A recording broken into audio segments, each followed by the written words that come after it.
తదుపరి ధనుసు రాశి వారు. వీరికి రాష్ట్రాధిపతి గురుడు.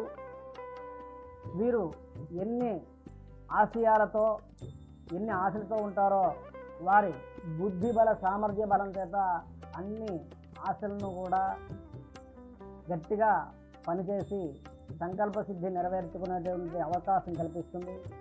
ఇక రాజకీయ నాయకుల ద్వారా, వృత్తి వ్యాపారాల ద్వారా వినూత్నమైనటువంటి వ్యూహం, అంటే వీరికి కావలసినటువంటి పనులు నెరవేరటానికి ఎవరిని ఏ యొక్క అధికారి ద్వారా మనకి వ్యూహం మంచి ఫలితం వస్తుందో వారి ద్వారా పద్మవ్యూహం లాంటి వ్యూహాన్ని పన్ని వారి యొక్క సంకల్ప సిద్ధిని ఏర్పాటు చేసుకుంటారు ఈ యొక్క ధనుసు రాశి వారు. అలాగనే దూర ప్రాంతంలో చదవాలనుకునే వారికి అవకాశమైనటువంటి విశేషమైనటువంటి యోగకాలం, ప్రయత్నం చేయొచ్చు. విదేశీ అనుకూలత కూడా ఉంటుంది.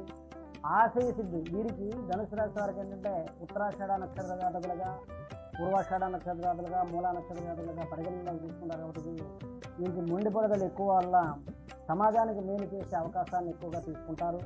వీరి ఇంట్లో విషయాల కన్నా సమాజంలో, అంటే మనకి నానుడు ఉంది, సమాజమే ఒక దేవాలయంగా తీసుకునేటువంటి వారు ఆ యొక్క భావనతో ప్రజలకు మేలు చేసే ఉపకారిగా ఉంటారు ఈ ధనుసు రాశి వారు. అయితే ఎంత ఉన్నప్పటికీ కూడా ప్రజలు వెన్నంటే వీరికి జ్యోతిష్ చదివేవారు ఉంటారు. కాబట్టి కాలసర్పదోష నివారణ కానీ, సర్పదోష నివారణ, సుబ్రహ్మణ్య ఆరాధన చేసినా, సుబ్రహ్మణ్య మూలమంత్రం జపించినా, లేదా తద్వారా బ్రాహ్మణ ద్వారా ఎవరి ద్వారానైనా ఆ యొక్క ధనుసు రాశి వారు గ్రహశాంతులు చేసుకున్నట్టయితే దోష నివారణ పొందుతారు, శుభ ఫలితాలు చేస్తారు.